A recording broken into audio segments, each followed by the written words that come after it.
தமிழக சட்டப்பேரவை தேர்தலுக்கான வேட்புமனு தாக்கல் நாளை தொடங்கி வருகிற 29ஆம் தேதி வரை நடைபெறவுள்ளது. இதுகுறித்து செய்தியாளர் கோகுல் தரும் கூடுதல் விவரங்களை தற்போது பார்க்கலாம். தமிழகத்தில் உள்ள 234 தொகுதிகளுக்கும் மே மாதம் 16ஆம் தேதி ஒரே கட்டமாக தேர்தல் நடைபெற உள்ளது. அதற்கான வேட்புமனு தாக்கல் நாளைய தினம் தொடங்கி 29ஆம் தேதி வரை நடைபெற உள்ளது. 30ஆம் தேதி வேட்புமனுக்கள் பரிசீலனை செய்யப்பட உள்ளது. மே மாதம் 2ஆம் தேதி வேட்புமனுக்களை வாபஸ் பெறுவதற்கான கடைசி நாளாக தேர்தல் ஆணையத்தால் அறிவிக்கப்பட்டுள்ளது. அன்றைய தினம் மாலையே இறுதி வேட்பாளர் பட்டியலும் வெளியிடப்படும் என்று தேர்தல் ஆணையத்தால் அறிவிக்கப்பட்டுள்ளது. நாளைய தினம் வேட்புமனு தாக்கலையொட்டி அதற்கான ஏற்பாடுகளை தேர்தல் ஆணையம் சிறப்பாக செய்திருப்பதாக தேர்தல் ஆணையத்துடைய அதிகாரிகள் தரப்பில் தெரிவிக்கப்பட்டிருக்கு. 234 தொகுதிகளிலும் வேட்புமனுக்களை தாக்கல் செய்ய தனித்தனி அலுவலகங்கள் நியமிக்கப்பட்டுள்ளன. அதேபோல வேட்புமனு தாக்கல் செய்யும் போது வேட்பாளர்கள் கடைபிடிக்க வேண்டிய விதிமுறைகளும் அறிவிக்கப்பட்டுள்ளது.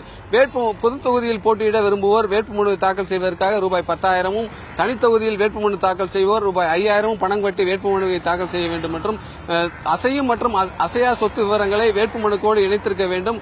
அதேபோல இந்த தேர்தலுக்காக செலவு செய்யக்கூடிய செலவினத்தை கணக்கிடுவதற்காக வங்கி கணக்கு தொடங்கப்பட்டிருக்க வேண்டும். அந்த வங்கி கணக்குடைய விவரங்களை வேட்புமனுவோடு இணைத்து அளிக்க வேண்டும் என்று தேர்தல் ஆணையத்தால் அறிவுறுத்தப்பட்டுள்ளது.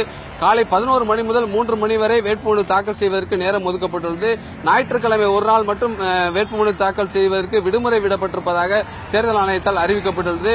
வேட்பாளருடைய வேட்புமனு மற்றும் அவர்களுடைய சொத்து விவரங்களை உடனடியாக தேர்தல் ஆணையத்தோடு இணையதளம் மற்றும் வேட்புமனு தாக்கல் செய்த அலுவலகத்தில் பொதுமக்களுடைய பார்வைக்காக வைக்கப்படும் என்று தமிழக தலைமை தேர்தல் அதிகாரி ராஜேஷ் லக்கானி தெரிவித்துள்ளார். அதேபோல வேட்புமனு தாக்கல் செய்தவர் ஓட்டிற்கு பணம் கொடுக்க மாட்டோம் என்ற உறுதிமொழியையும் அந்த அலுவலகத்திற்கு வெளியே எடுத்துக் கொள்ளலாம் என்றும் தேர்தல் ஆணையத்தால் தெரிவிக்கப்பட்டுள்ளது.